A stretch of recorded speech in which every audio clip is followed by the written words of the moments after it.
The Apple Valley Model Railroad Club presents Modeling Basics 101. This six-part series introduces you to the exciting world of model railroading, covering everything from initial layout design to final scenery. For more information about the Apple Valley Model Railroad Club, visit their website at avmrc.com. Part 4, Scenery. Terry's going to be doing scenery today, so I think this is going to be a phenomenal class. As you can see, some of the stuff that he's prepared for. So without further ado, I'm going to give this over to Terry. Thank you for doing what you're doing. Okay. All right. Thank you, Tom. Good morning, everyone. So we're going to be talking, like Tom said, about scenery today. And if there's one thing I do know about scenery, it's the fact that there's no real right way or wrong way to do it. There's so much material out there, so many different methods that you can use to attach this material. I just don't think you can make a mistake. It's more of an artistic point of model railroading, so I think you can all just indulge with me and we'll see if we can get through this without any problems. Some people have told me that they're afraid to start scenery because they're afraid if they make a mistake, they're going to have to tear it all up and start all over again. And I've never really felt that way. Usually if you do something, it's not a mistake, it's something you're not really happy with. For instance, if you put down some kind of ground cover and you're not happy with it, you don't have to take it up. You can just go over it with something else, something that's more pleasing to your eye. And that's basically what scenery is all about. It's got to be something that you're happy with. Like I said, there's no right way or wrong way to do it. Everybody has different feelings about how to approach it.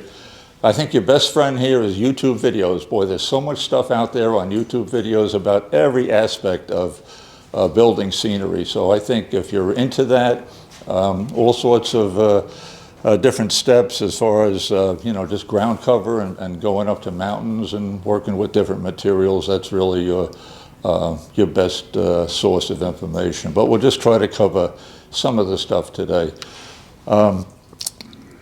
So some people have said, well, when is a good time to start doing scenery, and they've got their track, they've got their bench work down, they got their track going, and I would say it's very important to have your track bulletproof. Make sure that you're happy with it, you run all your trains on it, the electrical is all set up, all your switches are powered, everything is working with the track, because you really don't want to start the scenery and then realize, oh, one of the curves is too sharp, I got to move that out, and I got to move some of the scenery. So my first recommendation would be make sure your track is bulletproof. Be happy with everything. Run all your engines, all your cars, different speeds, forward and backwards, just so you don't have to go back and address a track issue at a later time. So the next thing that we're talking about now is track. I think we've all used Alice Flex Code 100 nickel silver track. Do we want to ballast it? Do we want to weather it? Do we just want to leave it the way it is? Maybe we don't want to touch it. The track is a nice looking track, but because it's nickel silver, you're always going to see this shiny edge on the edge of the track there, and that really bothers a lot of people. They don't want to see that. They want to kind of hide that or whatever. So there's a couple of different ways to do that. The first thing I've always done is just spray the track, which we'll be doing in a few minutes, and then putting ballast down. Now I remember one of the railroads that I was building, I was really into the Norfolk and Western Railroad, and I said, gee, I wonder what color ballast they use. I wonder what the track looks like. So I was looking at all these books and magazines, and I couldn't really tell the color of the track. It was either rusty brown, dark brown, or black. But the ballast that they used was like a light gray, almost like a white ballast.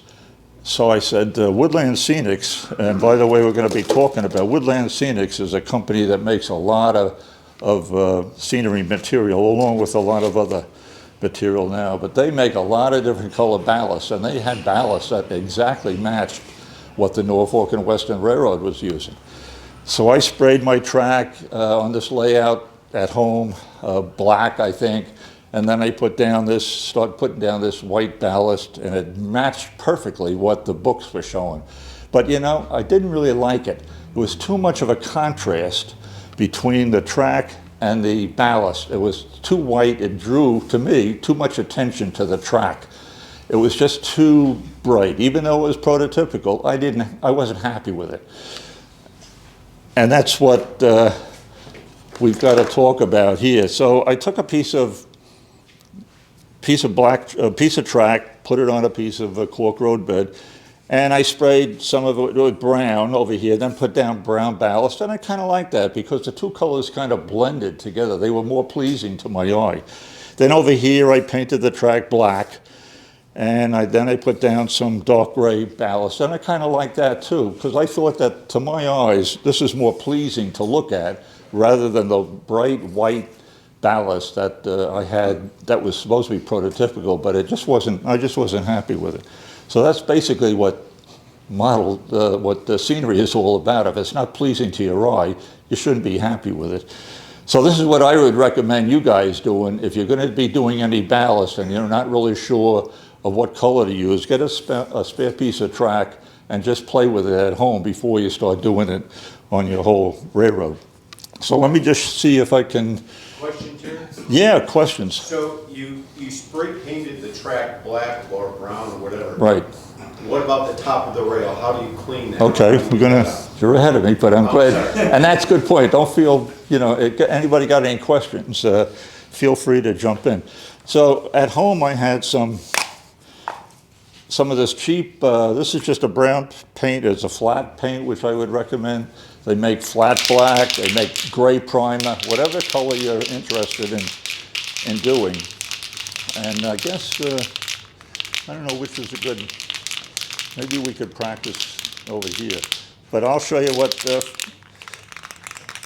first thing I'm gonna do is just go along like that, and then right on top again, and that's it. Then I'm gonna take, I have a piece of, I don't know, Homosote or whatever, and I'm just gonna wipe off the top of the rail while the track is still wet. So I'm only gonna be doing, maybe 2 or 3 feet. Some people say, well, boy, I got the spray paint, I wanna just keep going on the whole railroad, and that's fine, because you can always take the paint off with a bright boy or something like that after the paint dries. And if you have a problem, what I've done is I soak this in a little bit of alcohol or whatever, make it wet, and then just go over, and it'll take the paint right off. Now, if you're going to be got any turnouts or something, I'd recommend putting a little blue tape over the points where the electrical connection is. You spray this and this, but you don't really want to get paint in the points of the switches. So if you're going to be spraying your track, a good point is to make sure you cover up all the points of your turnouts. So then, let's go. How do you dull What's that? how do you dull the points if you want them dull a little bit? A lot of people, how do we paint the points afterwards? Yeah. A lot of people go back with a fine paintbrush. It's really kind of time consuming because a lot of people have an awful lot of turnouts. They even make a pen, from what I understand. I think Woodland Scenics makes a pen, a black pen and a brown pen. It's kind of like a magic marker. And it's got a very chisel point, and you can evidently paint the side of the rails with this pen. I've never tried it, but I know it can be done. But if I was going to do it, and I have, I just use a little paintbrush and just drag it across the rails, and that's just. And I'm only trying to do the outside of the rails that really show. You notice I didn't really get in the back of here. I'm sure that some of the rail. The silver is going to be visible from the back, but I didn't do that because this is only going to be visible from the front. So now, let's say we're going to add a little brown ballast to it now. Because the road bed is beveled,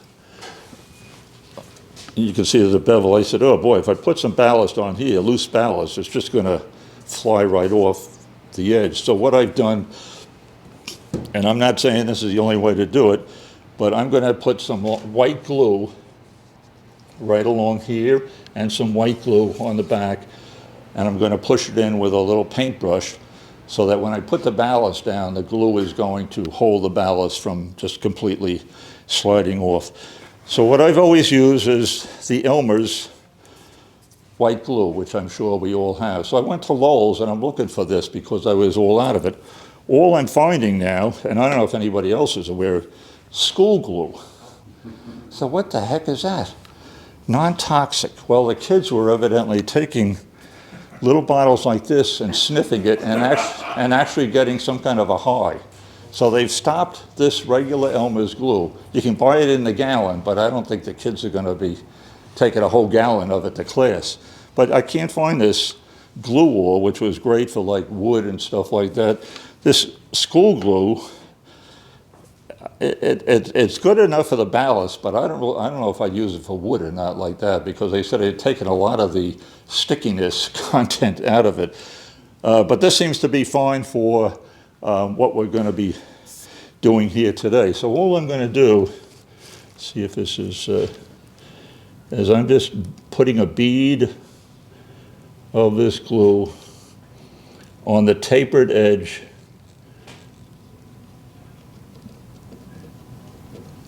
of the roadbed.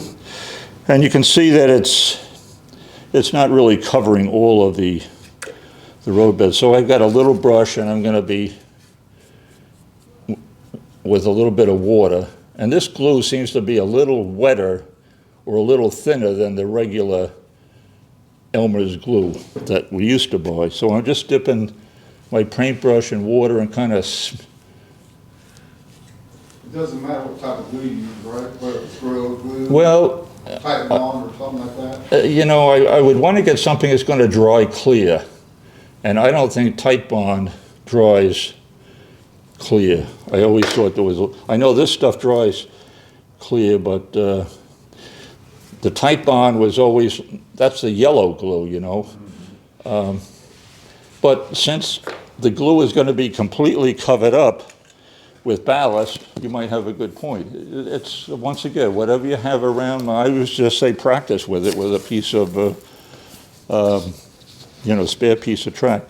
So then I've got some brown ballast, and I always used to like to use a little spoon. Some people use a little cup. And I'm just going to tap the spoon, and I'm just going to go right along the edge like that. I don't want to take too much of your time.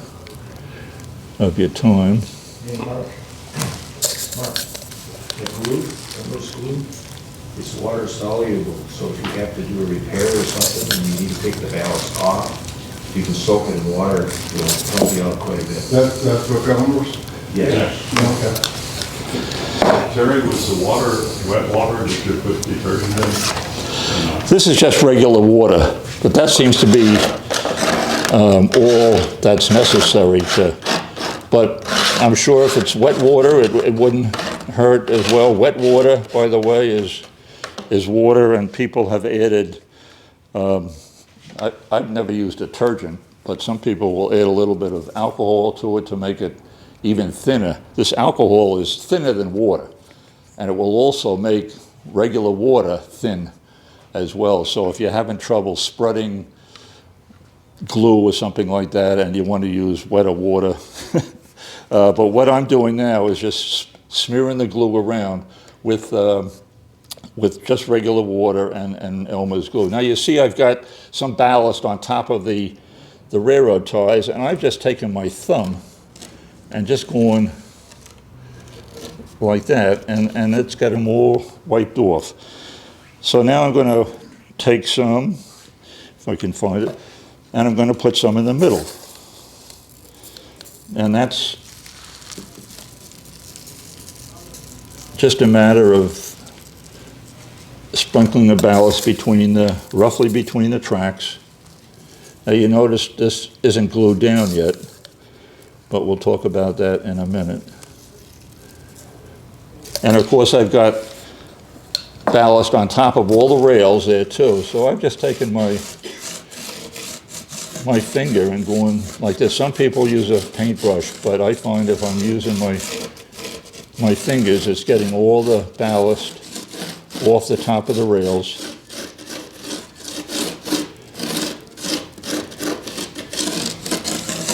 And then what I'll do is I'll take like a freight car was something. I think I have a, because it could be a little, some of the ballast might be sitting against a rail that I can't really see. So I'm just going to do something like that. If I don't feel anything bumping up or whatever, I'm happy with it. All right, so I've got the ballast pretty much down here. There's some spots that I can see that I've missed a little bit because I'm going a little bit too fast. So the bottom of the ballast, the first layer,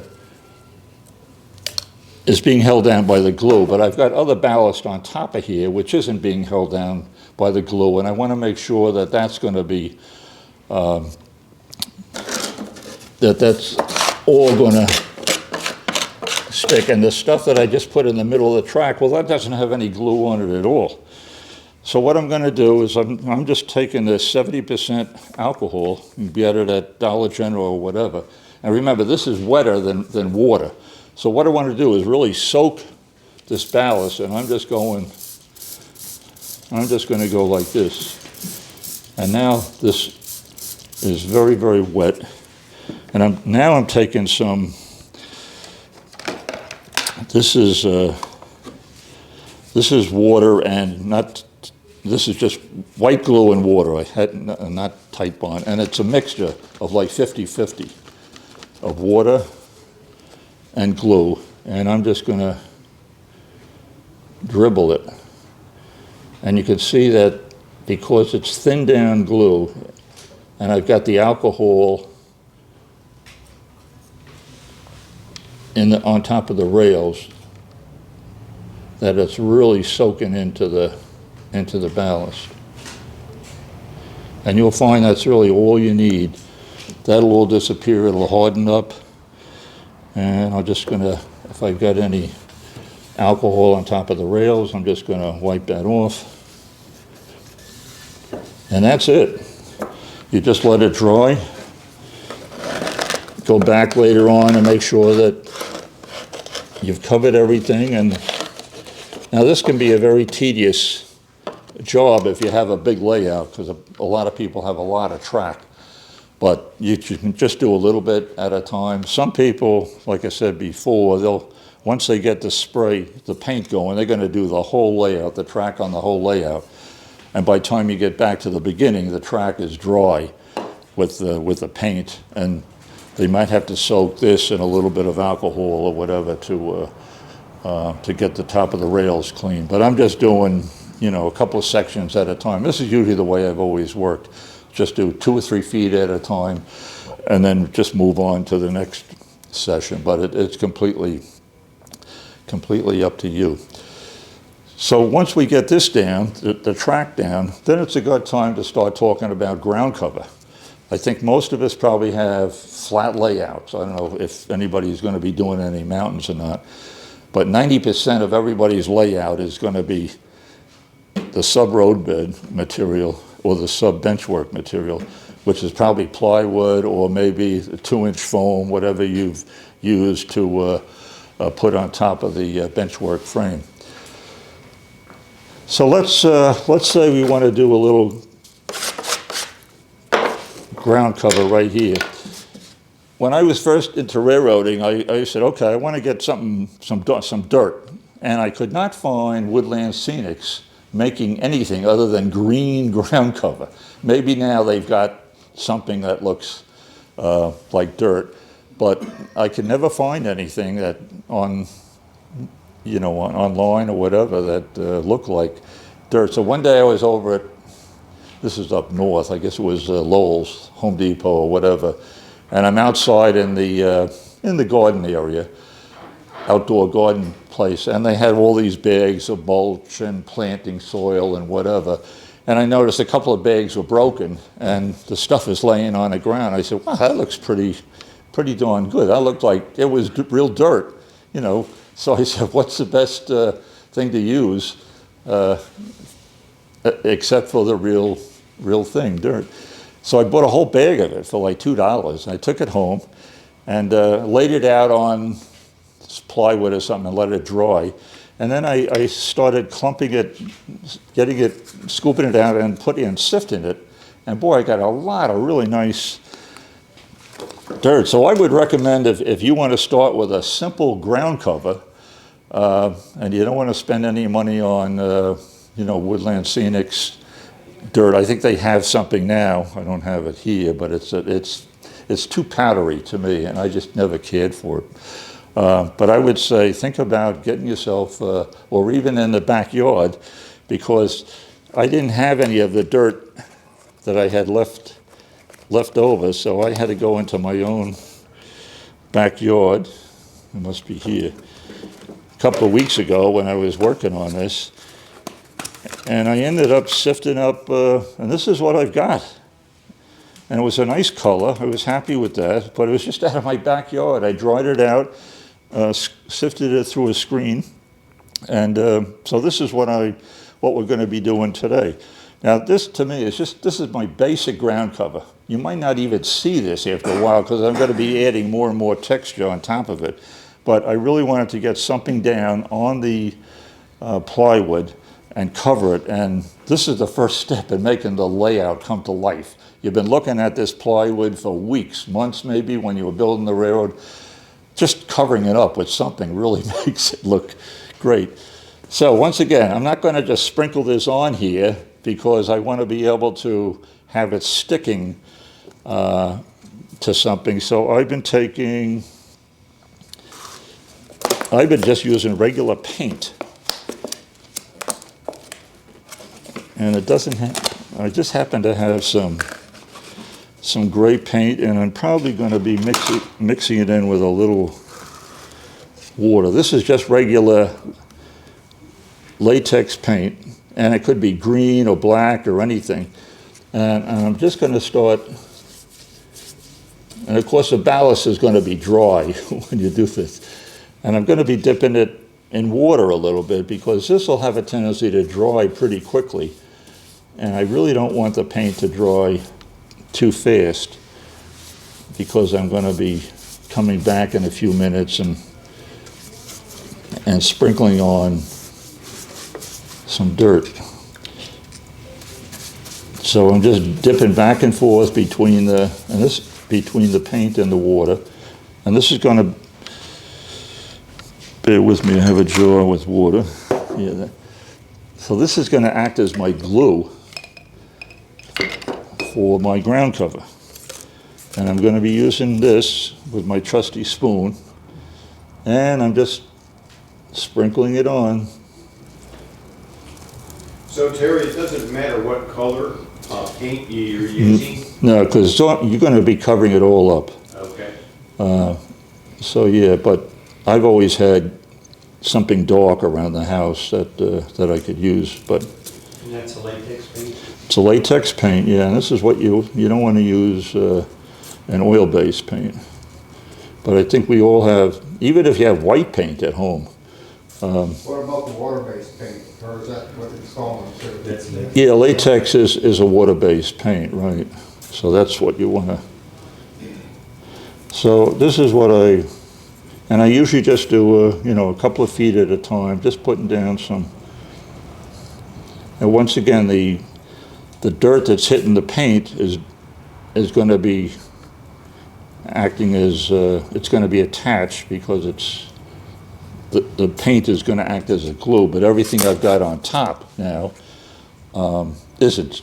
And I'm going to have to spray that and sprinkle glue on there as well. So let me just do a little bit more just to give you an idea of the next step. Some people might just want to leave it just like that, but of course I like to put on, the more texture I can put on and the more colors, the more pleasing it is to my eye.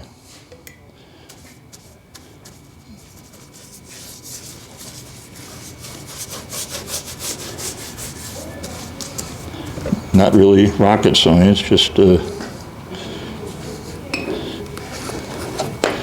we'll put a little more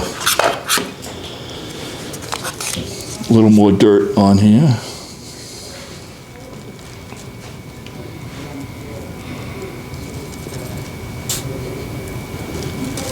And some people just use a jar, but I've just always had more control just using a little brush. I mean, a little spoon, yeah.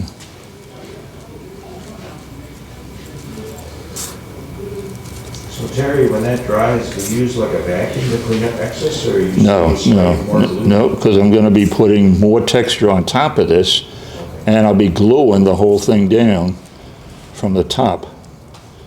And it should make everything stick. There's no need to vacuum it because you're gonna be.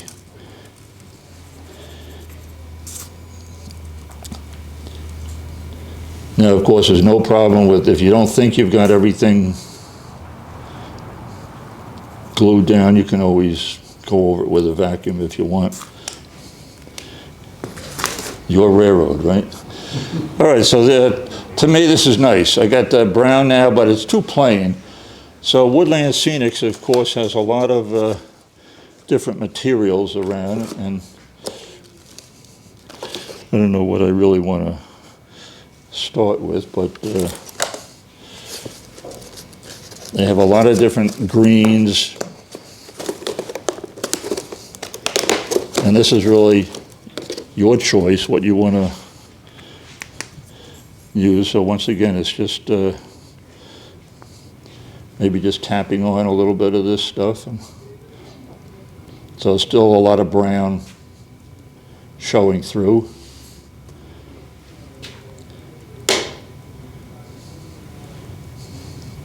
And this is where the artistic part of scenery comes in.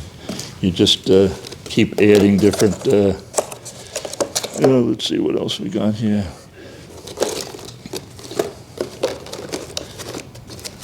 So this is just a very fine powder. This is something a little thicker, all from Woodland Scenics.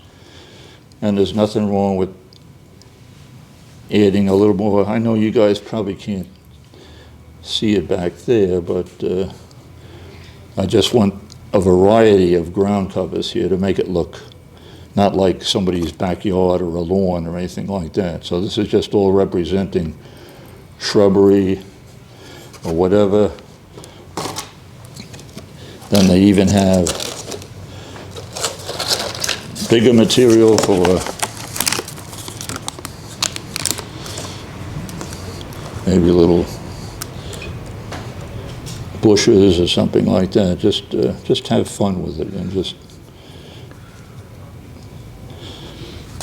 Another thing I found was a great buy was just regular mulch from our backyard.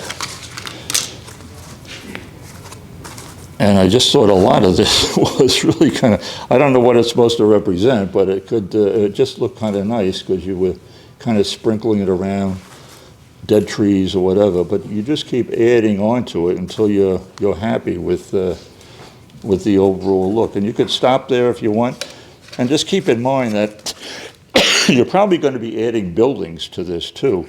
So we're not really looking at the scenery too much. I also have some stones and some rocks that I can add to it. I don't know what this is. But you can see how the thing looks. To me, it looks better and better as the more stuff you add, depending on the look that you're looking for, you know. So let's say I'm happy with that, not saying you can't come back and add more stuff to it. So I'm going to spray it again with this alcohol. This is really going to soak everything in. So Terry, effectively what you're doing with the alcohol is breaking the surface tension. Right. If I sprayed water on here, the water would have a tendency to bead up, and it wouldn't soak in to the material as well. 100% alcohol? No, this is 70. No, not the. Oh yeah, this isn't thinned at all. This is just right out of the bottle, yeah. But I'm really very liberal with that. And then I'm using my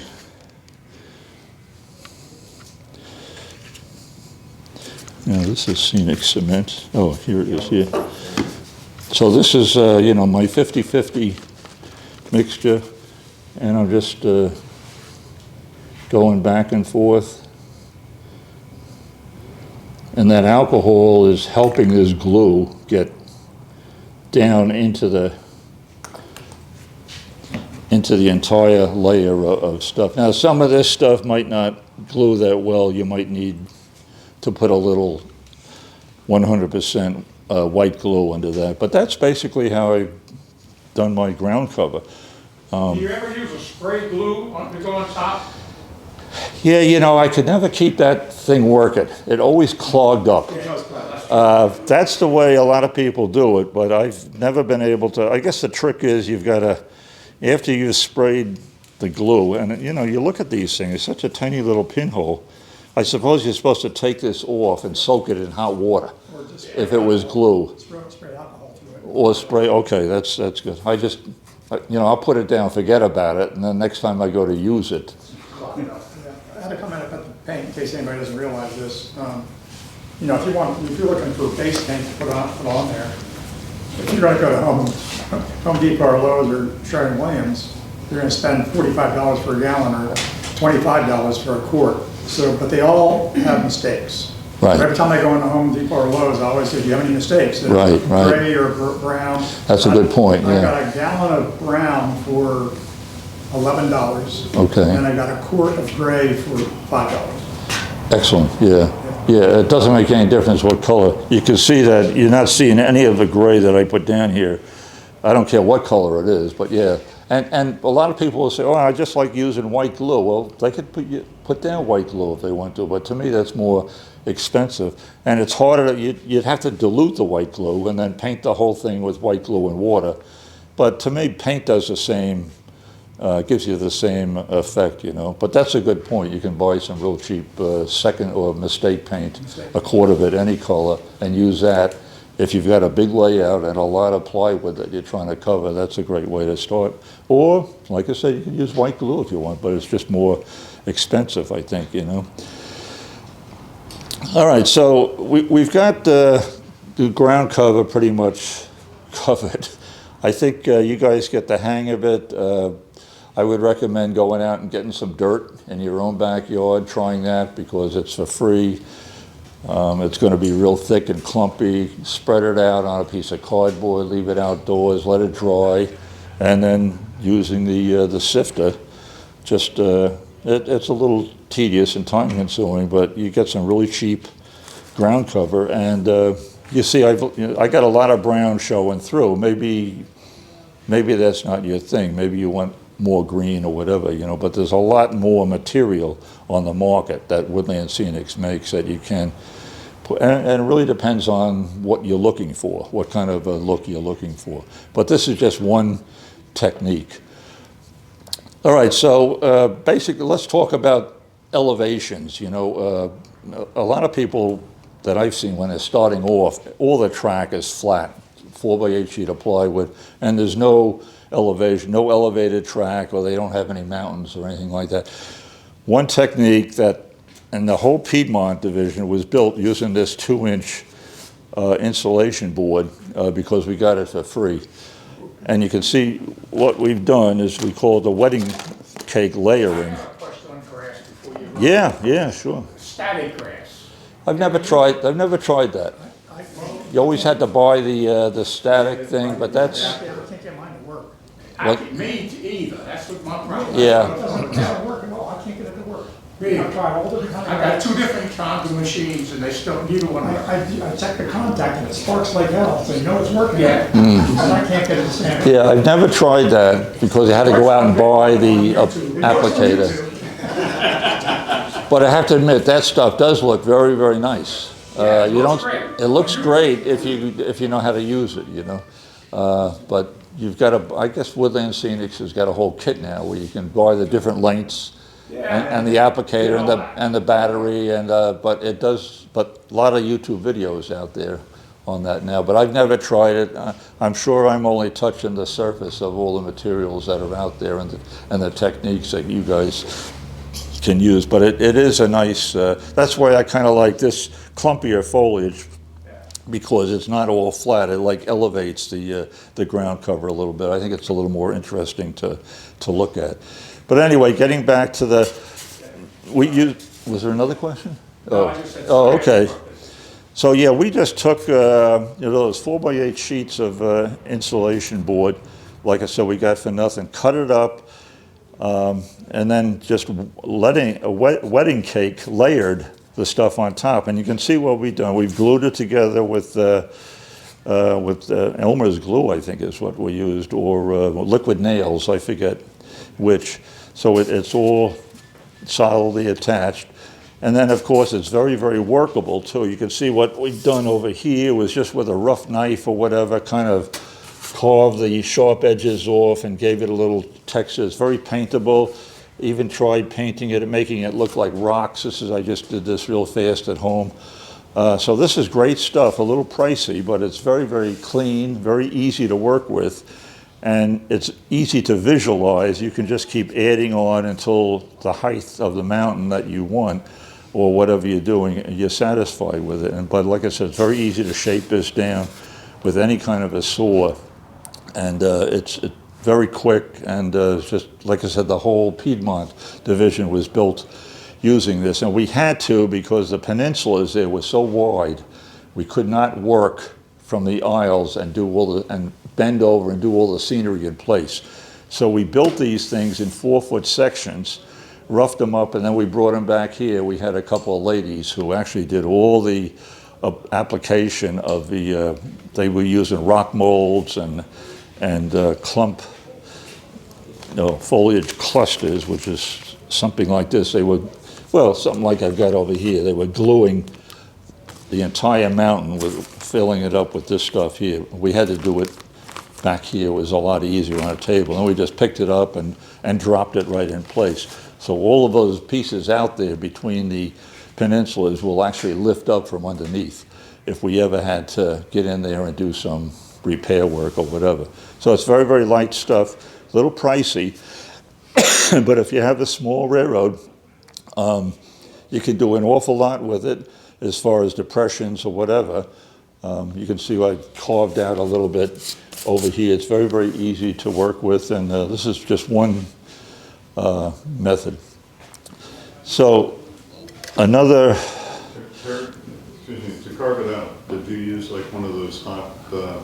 No, hot glue gun, a hot knife? No, I don't, I tried that, it's not fast enough for me, and it makes fumes, you gotta be careful, and it's easy to break the wire.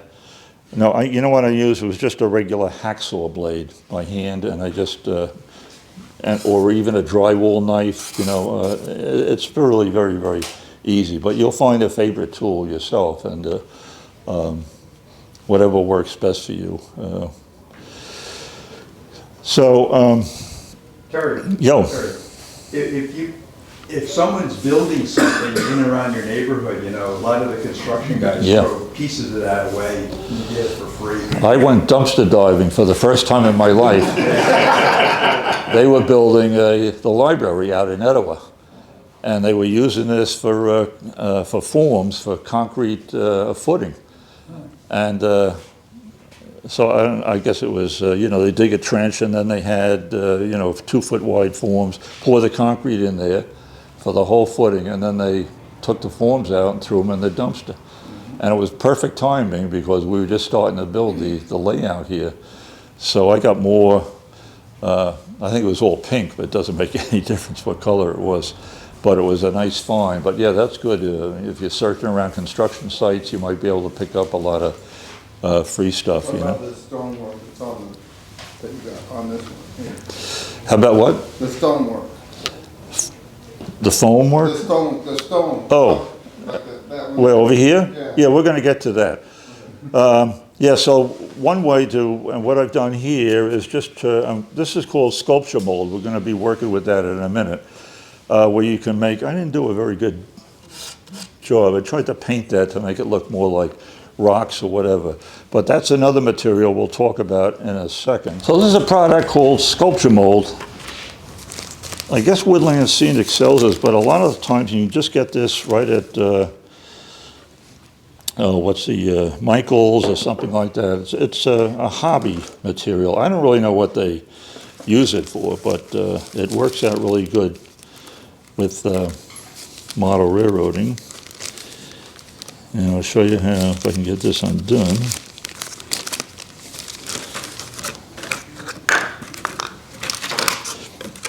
So this is very, very cheap, this stuff, and it's really a great material. Very, I don't think you can see it that well. It's, I don't know what to refer it to as far as what it looks like, but you're supposed to put 2 parts of this sculpture mold, and it's very clumpy, not like plaster Paris. So let's say that's 2 parts sculpture mold and 1 part of water. Then we mix it up with a little spatula knife.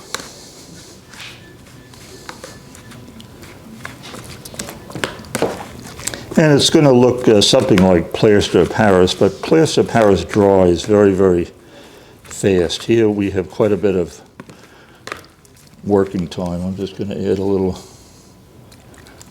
more water. I never thought about that. If I've got a little bit of gray water in here from paintbrushes, but I'm wondering if you could put paint in the water and actually stain the sculpture mold while I'm mixing it, you know, as opposed to trying to paint it later. Depending on where you want to use this, let me just, so I'm just taking it out, and I'm just going to slap it on here, and you would have to decide upon yourself where you want to use it or how you want to use it. It's pretty thick and goppy, so it has a tendency to, didn't want to do that. It'll kind of stick to any surface, and you can see I'm just sort of slapping it on, and it's got kind of a nice texture right there, but I can still tease it a little bit, you know, if I want to make it look like rock surfaces or whatever. And it takes a couple of hours to dry, but it's just nice material to work with if you can find a place where you'd like to use this for an application. Have you ever used paper mache? No, never have. Is that a powder also? Paper? No, it's paper with newspaper strips that you basically plaster over like. Oh, okay. That's plaster cloth. Yeah, we're going to talk about that in a few minutes. Yeah, so this is you know, if I wanted to fill in some areas, if I didn't want to carve this down or something, I could always fill in areas with this sculpture mold. And it really, this is another thing where it's all finished.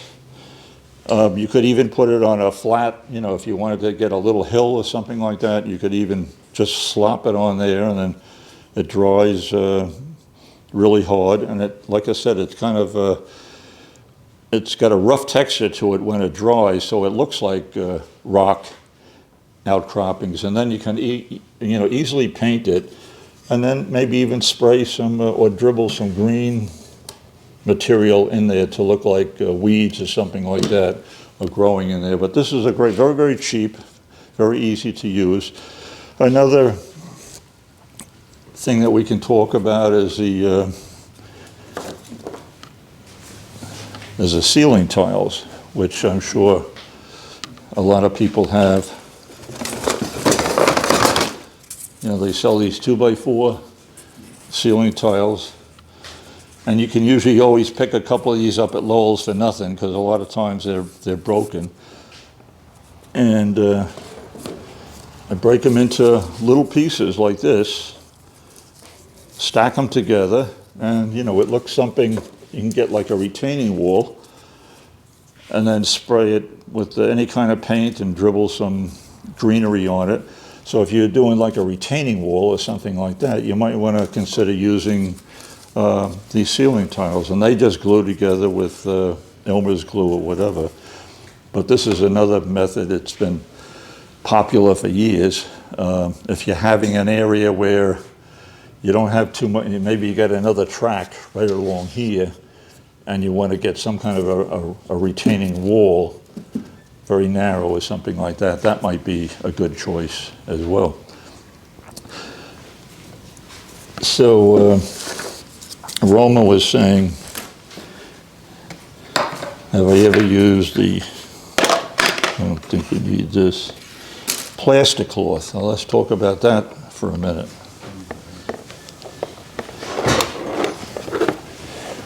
Terry, have you ever used like green mold stuff in what you just used with, that you just slapped on? Can you put it in a mold? Yeah. And then take it apart and set it? Yeah, good point. This is a mold that a lot of companies sell, and you mix plaster of Paris, and you pour it in here, let it dry, and then once it dries, you just pop the plaster of Paris out, and you've got a nice rock mold. And we've used quite a bit of those on the layout. Trouble is, some of them,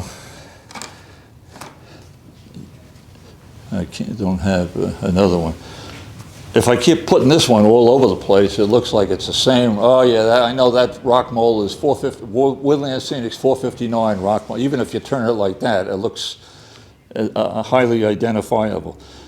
And of course you can put two of them next to one another, but I was getting kind of tired of using these rock molds because they all looked the same. Oh yeah, there's that mold again. Oh yeah, and here's another one, the same mold, he's got it turned up, you know. To me, it was a lot nicer just to use this sculpture mold because there was no two rock surfaces that would look the same when you use that. But we did make, we had another mold that was like all bricks, and we filled that with plaster of Paris, and that was like a retaining wall. And I think we have a couple of those out on the layout where we had a long section of track, something like this, and we wanted a brick retaining wall.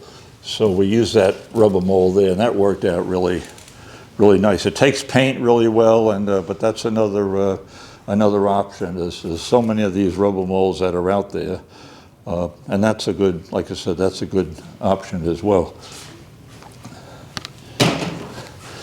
So, oh yeah, here's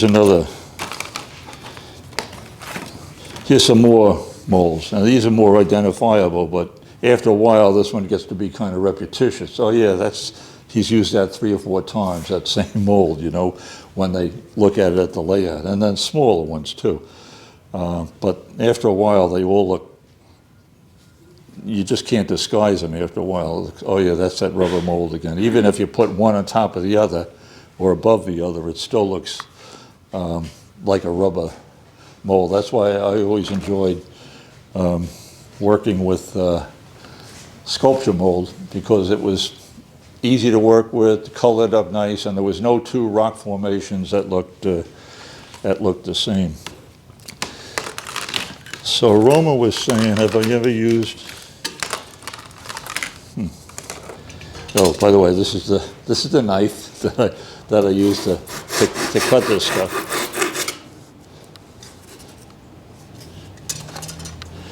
Okay. Now this is made by Scenic Express. Let me get this. And this is what they call plaster impregnated doors. They call this plaster wrap. It's what they use if you break, I don't know what they use now. You broke your arm, they'd wrap it with plaster so you wouldn't move it. And this is made by Scenic Express. A lot of different companies carry it. And it's just a roll of plaster impregnated cloth. And what they want you to do is cut it into strips, which I've done here already to save a little time. It's supposed to have a little water handy, and before I get to that though, I should tell you what I'm going to put it over. They recommend putting this on some kind of a form And this goes way back. People are using 1 inch thick pieces of cardboard you cut yourself. They'll use a hot glue gun and glue it here on the top and then on the bottom, and then using a basket weave, they're just putting the strips in there, and that gives it a little more strength, but they aren't really glued down. And that's what they recommend using as a base for plaster cloth. So I've got a couple of pieces cut right here. I'm going to put a little water in this tray. I'm just going to take the plaster cloth and just dip it in the water, and then I'm just going to lay it right over there. And when the plaster dries, it'll stick right to the cardboard. And it's just giving you a base now for a mountain or whatever. And they recommend, you know, overlapping the other piece. So when this dries, then you can do anything you want with it.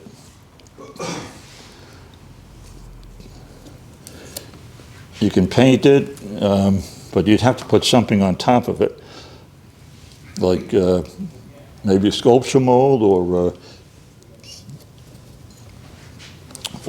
green scenery or whatever. But people have built entire mountains using this method. And this is a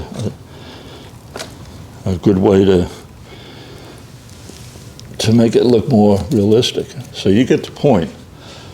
So now you can kind of visualize that. You can do whatever you want with it if you want to. Thought I had a rig here someplace. If you wanted to, like I said, paint this with the green paint and then sprinkle on, you know, any kind of ground cover, or put some sculpture mold over it to make it look like rock formations. This is just another method, but this goes way back. A lot of people have been using this for a long time. And like I said, they've made whole mountains out of it. I think they have a couple of 1x2s coming up, and they've got the cardboard strips going up and stapling it all together, and you can get pretty creative using it. But this is one of the oldest methods around that people have been using. This is great stuff for patching, caulking, stuff like that around your house. You know, if you had a pipe coming out through a concrete wall and you want to seal it, this is not meant for model railroad use, but a lot of people are using this stuff. What it looks like when it's finished is this right here. And this is another thing that you can use for filling in areas that you, whatever, or even little mountain or little hillsides or whatever. And I'll see if I can get it to work. I think they recommend using the whole can all at once. But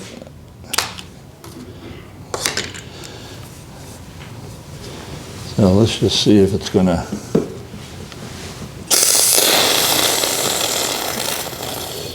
Yeah, it should come out. Yeah, it's not coming out that good. Anyway, it comes out in a lot. I don't know if it's gonna free it up or not. It must be clogged up, like they said. You should only use it for one application. Anyway, it comes out something like that, and it's doesn't look like much now, but you can tease it, and it will act as a filler for. Yeah, when I did this, it really shot out and really covered a lot of area all at once. And you do spend a little bit of time trying to get rid of the lines that come out of here. But it's basically used as a filler. If you wanted to fill in all these gaps here or something like that, you would buy a can of this stuff and but like I said, they recommend using the whole can all at once because it will clog up if you don't use it. Even though they said that if you close that gap there like I did, it should be reusable. But anyway, that's just another, not really a good demonstration, but it's a good way to fill in, and you can see what it does. Then you can drag a file or whatever across this stuff. You can paint it. Oh yeah, this is it over here too. So this is it painted, and then I put some ground cover on top of it, and you could use it for, you know, just a flat thing or a retaining wall or whatever. But unless you're going to use the whole can all at once, I wouldn't recommend using it because it really didn't work well here. This, what I've got here, this is just bubble wrap people use, and they'll tape it down to the ground, and they'll also use this plastic cloth and just drape it over this bubble wrap, or even crumpled up newspaper will work. This will dry pretty hard, pretty rock hard. So if you just wanted to do a little hillside or a little something to give it a little more elevation, you know, you could certainly, instead of using little cardboard strips like I've done here, crumpled up newspaper, paper towels, and then tape it down, and then just lay your plaster impregnated gauze over that. And like I said, you know, once this dries, you can paint it or just put on any kind of ground cover. You just have to kind of use your imagination. All right, so water, that was another thing that a lot of people were talking about. They make something that's an easy pour. This is a one-step pour, and this is clear, dries clear, so it's kind of neat stuff to work with. We have a lake, I think, around Old Fort there. We've used that. And what we did was, because it's clear, we would put down sand or something like that on the bottom of our depression.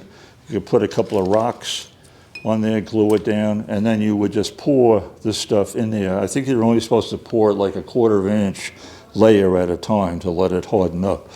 But it looks very realistic if you were modeling like a flat pond.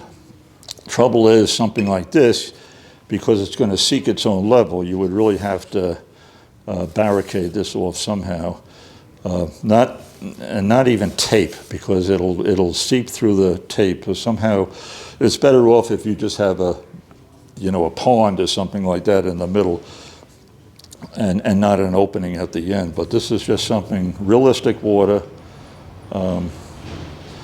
I think this is fairly new. We were always using something called Envirotex, and that was like a 2-part epoxy that you had to mix together. But this is, I don't think I've ever, I don't know if we tried this or not on the pond that we have out there. But if you were looking for a stagnant or a still water scene, this is the way to go.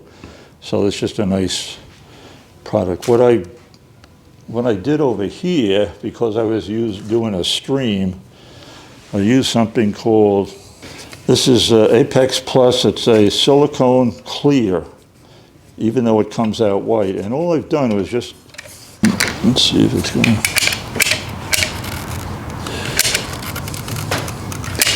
I'm just going to put a couple of beads of this stuff right down on the base of the stream that I've got here.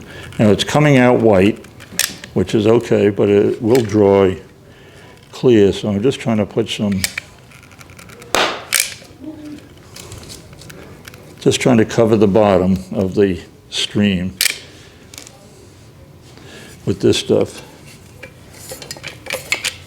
And then with a popsicle stick or anything you got, I'm just trying to blend these 3 beads into one to make it, just to try to cover the bottom of the stream.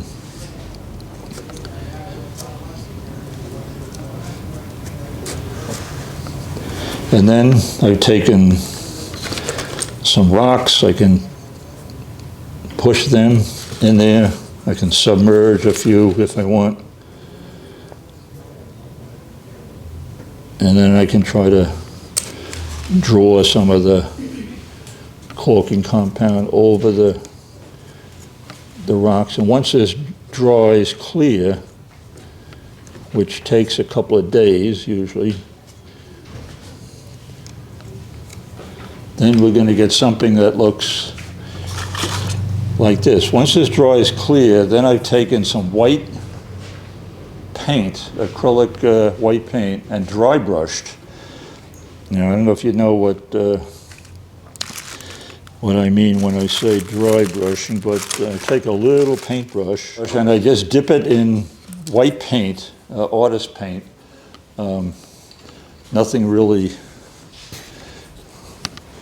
I just use something at Michael's or whatever, dip it in there, and then I'll wipe the paint off, and then just drag it very lightly over the highlights of the dried caulking compound, and it'll kind of make it look like moving water. And you can see what I've done over here. And the same thing with waterfalls too, which I've done here. I put the caulking compound up there, let it dry, and then I just dry brush some white on top to make it look like moving water. That's just the way I've always done waterfalls, and I'm sure there's plenty of other ways to do it, but like I said, if you're going to be using this stuff here, you've got to really seal up the end of the openness there. Otherwise, it's going to overnight. It's just going to drip down all over the bottom. One thing I wanted to mention about this tunnel here, you'd always want to make sure you've got access to the track. And you'll notice in the Piedmont division, we've got 3 tunnels, and there's on the fascia board, there's a little cutout where you can go in there and actually open up and see if you get a derailment or whatever. What I would do in this case, I would probably have this layer separate from this layer, so I would be able to pick it up, and it would open up the inside of the tunnel. So you always want to be careful of that. If you're building a tunnel of any kind, just make sure that you've got access to the inside track. So tunnels and mountains play a real, kind of like a dual role, in model railroading. I think it's very interesting for people to look at the mountain and say, wow, look at that, that is really cool. But it also plays another important part, and there's been lots of articles written about this. It's kind of hard to get our head wrapped around, but it kind of makes our railroad look bigger than it really is. So let's look at this for a minute. I think we're all familiar with Hickory out here, right next to the workshop, and then we've got Spencer over here. So normally, let's say we're going to start our train at Hickory, and we've got our own engine or whatever, and we've got hooked up to some cars, and we're standing over here watching, make sure the turnouts are set properly, and we start moving our train down here, watching our engine, our train, making sure nothing's derailing over here. Then the engine goes into the tunnel, and the first couple of cars go in, and we have a tendency to walk around to the other side of the peninsula. And now we're in Spencer, and our engine is still in the tunnel here someplace. And we're looking at our turnouts here, making sure when our train comes out that we're set up to go in the correct location. We're not going to be going into the yard. And we're looking, all of a sudden now we see our engine coming out, and we're following our engine, and it just kind of takes off, and we're on our merry way. And in our minds, we're very happy with what just happened. We brought our train from Hickory, now it's over to Spencer, and we're just satisfied with what we've seen. Now let's suppose that there was no mountain here, and it was all open track. So again, we're standing here, but got our train moving, we're walking around. We're following our engine, which I think we normally would be doing, the front of the engine, the front of the train. And now we're standing over here, our engine is coming along here. And now engine is coming into Spencer, and we're standing over here. And all of a sudden, we're saying, wait a minute, we've got the ice facility in Spencer, and now I'm seeing the engine house right behind it in Hickory. I'm saying the front of my engine is here, but I can see my caboose, it's still in Hickory. Wait a minute, that doesn't seem right. How can a train be between two towns? Because we can see the back of our caboose in Hickory, it's disturbing to our head in a way. We say, boy, the layout, how can I be between, this ice facility is supposed to be in Spencer, 2 inches away, I'm seeing the engine house in Hickory. It just doesn't make the railroad look big. It's very disturbing to our head to think about this. You know, we've done a nice job on the scenery. We've got some really nice locomotives, nice rolling stock. We do everything we possibly can to make the railroad look realistic. What we have no control over, though, is the size of our layout. We're physically limited to the size of our layout, but we want to try to make it look or feel as big as possible. So let's just say this table here now is our model railroad. Let's say we have 1 or 2 4x8 sheets of plywood. And what we try to do most of the time is give a name to the different towns. So let's just say this side of the layout, we're going to call it Apex. And Apex is a small town, let's say in West Virginia, in the middle of coal country. It's got maybe a general store, a post office, but it's got one facility. And we're going to call it a loadout. Now, what's a loadout? Well, a loadout is where local coal companies would come with trucks. Bear with me here. And they'll dump their coal into a pit.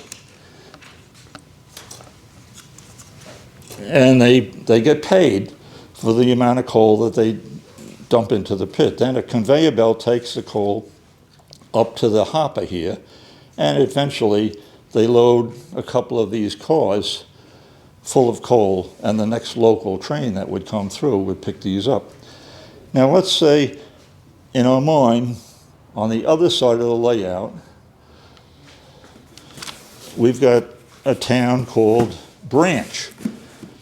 And Branch has a coal loading facility, a coal processing facility, where they wash the coal, they size it to different lumps, and all of the coal that's picked up at Apex and all the other loadouts on the layout eventually is going to go to the processing plant over here, where all the loaded coal cars are going to be dumped and then going to be sold to other customers that need it.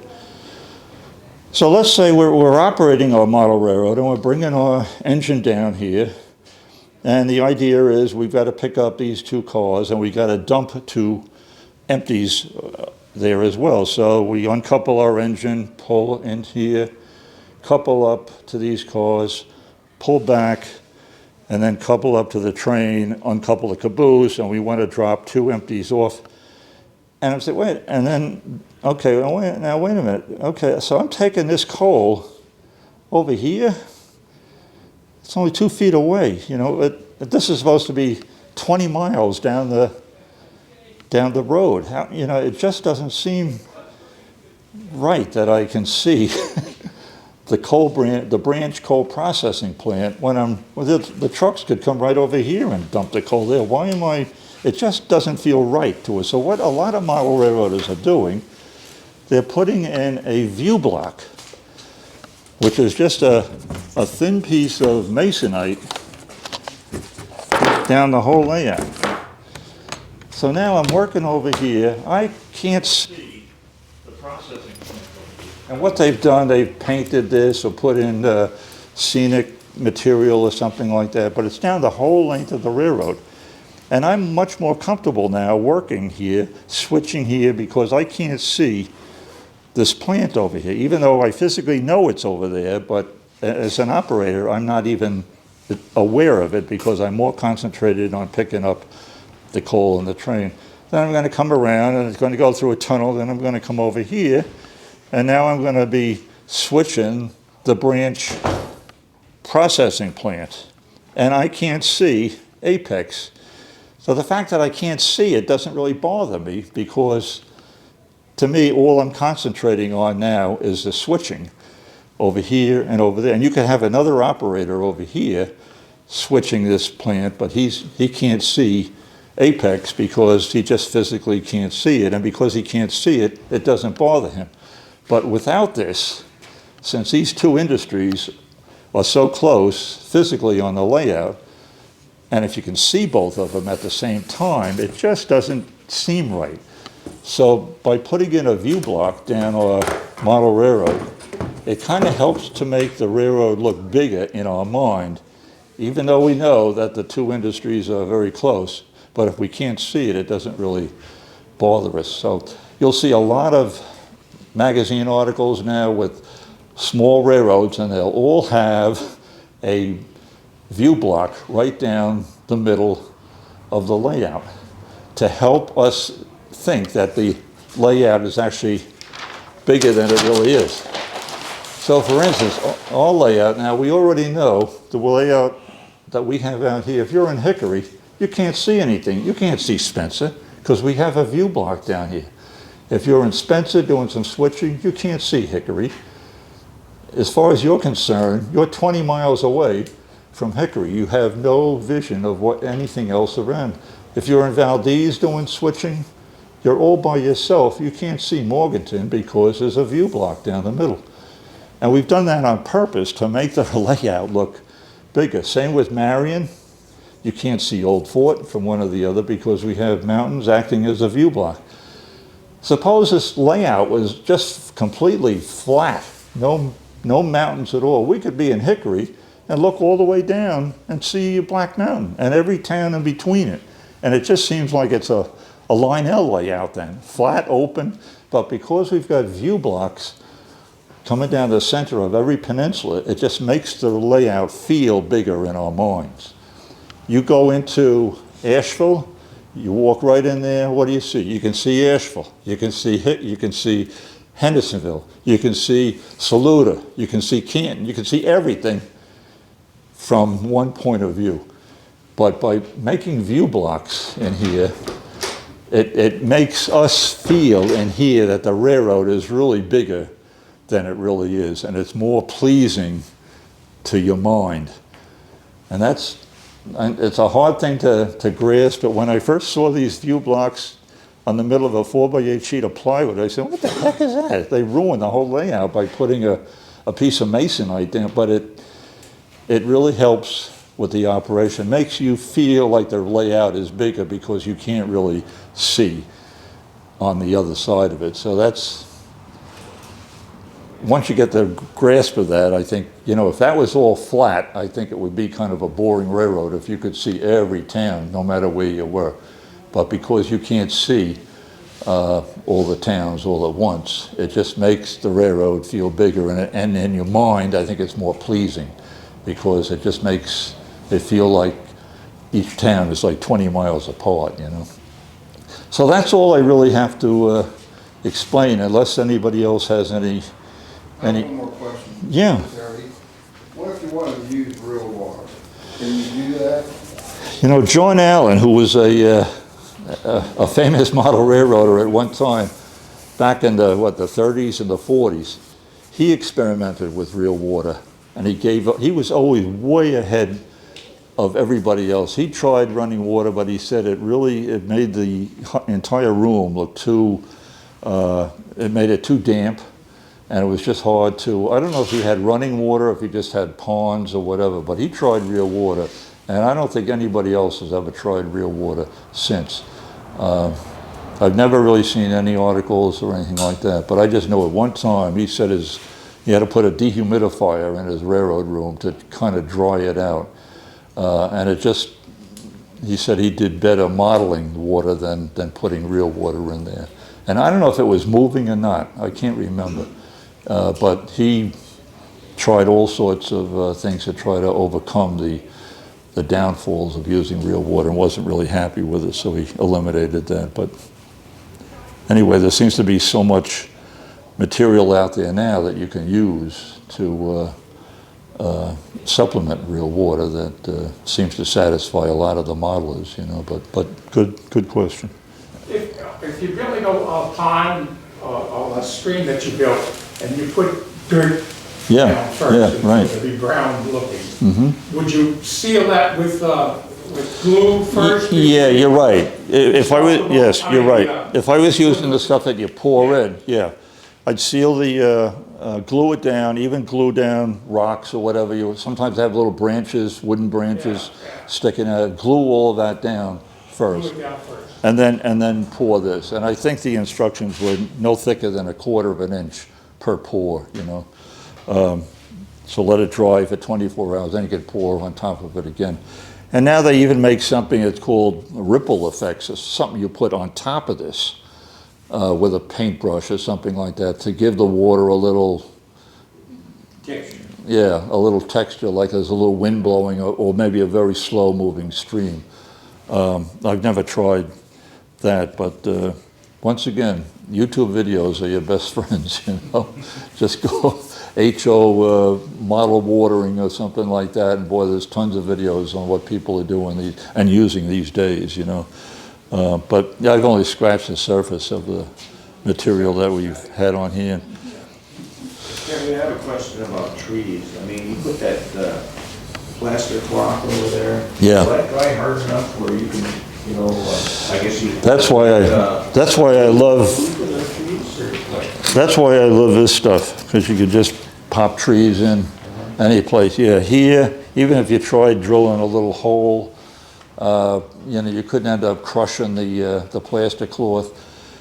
And there's nothing really holding the trees in here except for a thin piece of, you can see this is almost dry now. Yeah, it's tough to put trees on there. I think what I did in the past was just cut the stumps off, put a little, what would you call it, some kind of glue on the bottom of here, liquid nails or something, and just stick the tree, you know, right on top and hoping that it'll hold, you know. But yeah, this isn't really good for setting in individual trees.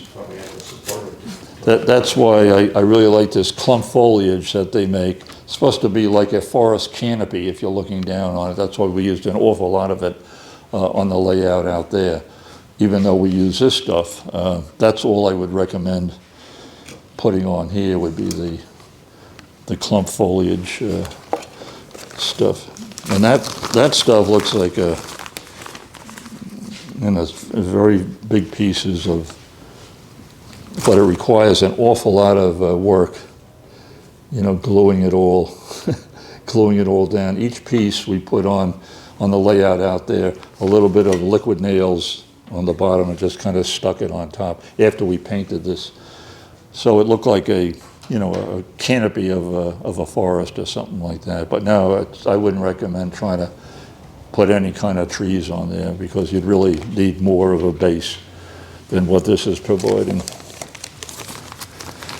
Do you use liquid nail rather than white glue to glue those down? This stuff, glue this down? No, but I mean the clumps. Yeah, I did. Let's say they clump. I did use liquid nails because it's thicker and it's gooier. And it'll stick, you know, if I use white glue, it would probably have a tendency to slide down or something like that because the white glue isn't really that thick and goppy. But liquid nails is for projects. Liquid nails for projects, and it's a red, I think it's the cheapest liquid nails thing you can get. You just put a little dab on that and it'll stick to any surface. Liquid nails for projects. Yeah, I think that's what they call liquid nails for projects. Okay. And there's all sorts of liquid nail tubes that you can buy. I don't really know, but it's indoor projects and it's real thick and goppy. And like I said, you can stick anything on it from the side or whatever. Whereas if you use white glue, it's not really that thick. It's going to have a tendency to slide unless it's on a completely flat surface. You know, I don't know if I used white glue on these surfaces or not, but if I was doing something on the side, I'd use liquid nails. Just a little dab, that's all you basically need. Several products and companies were mentioned during the presentation. Woodland Scenics and Scenic Express products can be found at most hobby shops and craft stores or at their websites. The Woodland Scenics Express website is woodlandscenics.com and the Scenic Express website is sceneryexpress.com. Adhesives and foam insulation sheets can be found at most building supply stores like Lowe's and Home Depot. For more information about the Apple Valley Model Railroad Club, visit our website at avmrc.com.